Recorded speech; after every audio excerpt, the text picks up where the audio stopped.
All right, guys, fire away. How's it going? So how does this differ than when you have two exhibitions instead of a sequence? I mean, it really doesn't differ. You know, we're about kind of coming towards the end of our third week, kind of, I guess, our fall camp, and you're ready to compete against somebody else. So, it really doesn't differ. I mean, we get to play another opponent tomorrow. You think you have an idea what they do, but you're not sure. So really, you got to focus on yourself and come out, and you're just trying to, it's building blocks. We're just trying to go step by step with these guys, and I think tomorrow provides us an opportunity to take the next step. Is there any background with how tomorrow's game came about? Any coaching relationships? I mean, I've known, Coach Johnson for a lot of years. He's a Northwest guy, and obviously, I have a good relationship with the Stockton family, and Sammy Stockton's, a close family friend, and him and Liam, my son, played high school together in AAU, and so I think it just kind of came about naturally. Nothing crazier than that. You talk about increasing the margin of error. How have you seen your team going? That's part I mean, I hope so. I think one of the areas is, we're a little banged up right now. Nothing serious. It's just kind of that time of year, and we went pretty hard the last week and a half, and just got a few bumps and bruises. So we're holding some guys out, that probably won't play tomorrow. But the practices have still been good, and and that's encouraging for me. Sometimes if you're missing a starter or two, you're a little bit worried. But I'm not. I feel good how the progress we've been making in practice. I think we're getting the quality reps we need, and some of the younger guys are getting more reps, which has been great. All three of them out tomorrow? I don't know. We're going to find out. A couple of them. Pella's probably out. I mean, he has a pretty good sprained ankle. Nothing we don't think is long-term or serious. Just, he won't be available tomorrow. And Umar and Krivas, we can see they're just a little bit banged up and sore. So, those big bodies, we ask them to do a lot. So it's not bad for them to mix in a day off. And not that it was the plan for them to miss this game, but it's just kind of how it happened. So we'll see tomorrow how they feel. Do they have anything specific when you say banged up those guys? Or? HIPAA. No, they're fine. They'll be fine. How do you see the minutes of the back and forth? Who do you think kind of splits up back? At the what? The behind the key shot at the four. Yeah, we'll see. I think balance and depth is going to be a strength of this team, and I really haven't, to be honest with you, played the minute game yet, because I'm going to let it play out in front of me. I mean, at the end of the day, I'm going to judge it by how hard we play. And if guys can play with incredible effort for an extended period of time, they'll get more minutes. If I feel like they're better in 18 or 22 minutes, then we'll keep them in that range and have to find somebody else to fix that in. So I'm going to kind of let it play out a little bit, but I like the options we have, and I feel like everybody's put themselves in position to contribute to winning, which is positive. How have Caleb and Keyshawn, two seniors who are transferred in, how have they been meshed with everybody so far? They've been great. I mean, they're great players. I think they both are very comfortable here, and have kind of settled into leadership type roles, and I feel comfortable. They know what we're looking for, and have practiced with me enough and played with us enough this summer. I think we got a good rapport. So, to be honest with you, it's been pretty seamless, and I think the games will help us to start taking the next step, in that evolution of how they're going to play at Arizona. What have you seen from Krivas and Moroskas? Good players, good players. They have a lot of experience. Krivas is, he's a unique big. He's big, and he's even big to big guys. So he's got an ability to dominate the game with his size. He's got a great IQ, good hands, good physicality. So I'm excited by him. And Moroskas is a big wing. He's kind of transitioning here. I think he's played a lot of four. Kind of maybe in his background, and we're maybe kind of sliding him a little bit more to the three, which, really doesn't mean anything too much. Just a little bit of an adjustment for him, but he's been good. I mean, he missed a little bit of practice a week or so back with a sprained ankle, and is kind of coming back the last day and a half or so. So he's still trying to get back in rhythm, but I think he's got a little bit of gamer in him, where I think he scores the ball pretty easy, and I'm excited to see how he is when the lights are on. Quick follow-up: how are they handling that transition from Europe to college? I mean, they've been good.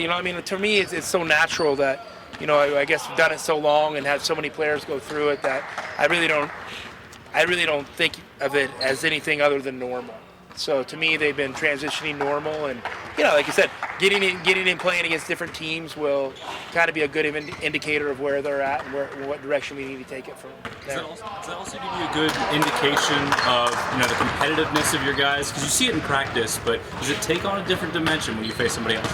Well, it's I always tell our guys, we're not competing against each other. We have to compete with each other, because ultimately in a game, we're gonna, we're competing with each other to beat another team. So that's always the mantra from me. I don't want it to end up being like a man versus man deal in practice, and we got to push each other. But one thing we always talk about in our program is the level at which we push each other is the same level at which we support each other. So I think that's the camaraderie you want to build, because ultimately, you're going to have to lean into that in tough times in games, and so those are the things I'm looking for. But these guys have. They've shown a good competitiveness in practice, and we've scrimmaged a bunch, just because I want them to go against, Division I bodies, kind of getting us ready for what's coming down the pipe here in the next few weeks. If everyone's healthy, as much as you've seen these guys now, how deep do you envision going at this point? I mean, we're still in the fall camp. I'm letting it play out, and like I said, I'm going to let it play out, and I'm not even going to set that on the first game. I'm going to let it play out over time, because from my experience, every time I set it changes. So I'm going to kind of let it play out in front of me and give different guys different opportunities, because I think they deserve that right now. Well, I assume you want to go more than 7, obviously 8, 9. Bruce, I haven't set a number. I have not sat down. I promise you spent more time worried about the minute distribution than I have.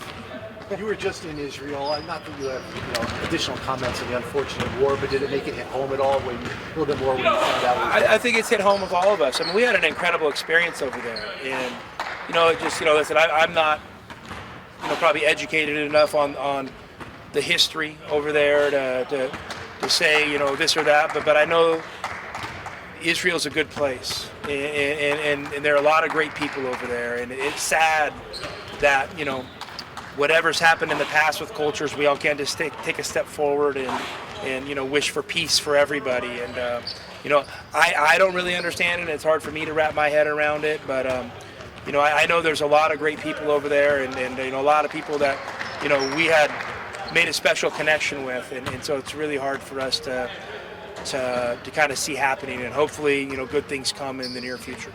Has Krivas or Morauskas spoken to Zoo at all, coming from Lithuania? Have they what? Have they spoken to Zoo at all? Just coming from Yeah, I mean, I think they're all in contact. Those guys are all friends. I mean, Lithuania is not a real big country, and when you play basketball, high-level basketball over there, I think all those guys paths cross quite a bit, and they still got Tote here.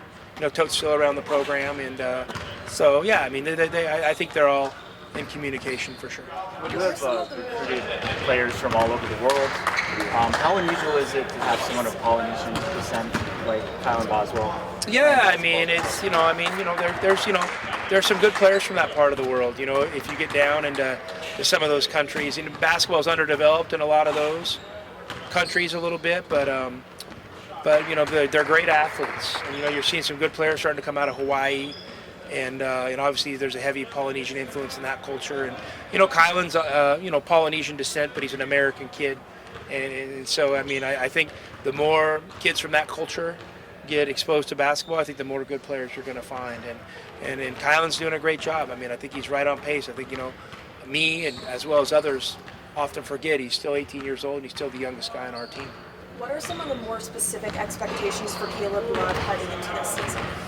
I don't got any crazy expectations other than for him to play the right way, and that's all our conversations center around.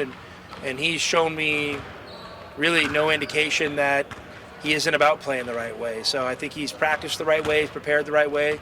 We've had great conversations, and now getting under the lights challenges it a little bit, and everything I've seen and know about him shows me that that's going to continue on the same path we've been on. Is there a percentage of shots you'd like to see him take? I mean, he took a lot of, obviously, there's a lot of talk about how many he took last year. But I want him to take great shots within our offense.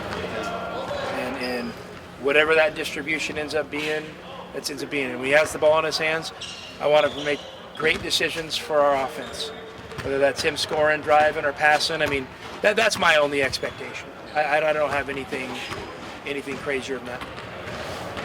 Well, if it was a different role, you anticipate a little bit different than maybe North Carolina leaning on him maybe more, and then you've got a lot more guards here, a lot more scoring potential out of that backcourt. I mean, hey, at Arizona, we play team basketball. And you know what? We've had great individual players here that have played team basketball, and so, I mean, I think that's how we're built. I think that's how he's been playing. I mean, that's how he's prepared to play. So, you know, I expect to see that continued evolution in that direction. We saw Conrad at the Hispanic outreach night. How's his English and how's he fitting in with everything? Conrad's great. I mean, I think you know, I've said all along, Tucson's going to love this kid. He's a spark plug, and he's done a tremendous job helping us with our practices, with his competitiveness, his savvy, his speed and quickness, and yeah, I mean, listen, I'm not setting any limitations on that kid. He's a special player, and he belongs at Arizona, and I think over the course of this season and these next couple games, I think people are going to see what I'm talking about.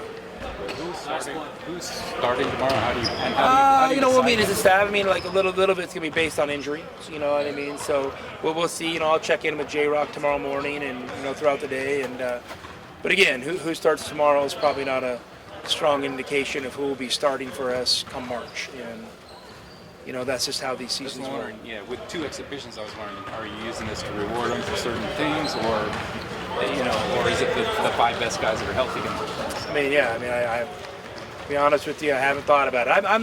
I'm never one that's been caught up in the starting 5. I know this. To be a great team takes more than 5 players. So why should I only be worried about those starting 5? Why should that be such a big thing? I mean, you know, I think there's, you know, a strength in numbers, and we have numbers. So I'm doubling down on that strength. I'm not doubling down on 5. Thanks, Coach. All right, guys. Have a good day.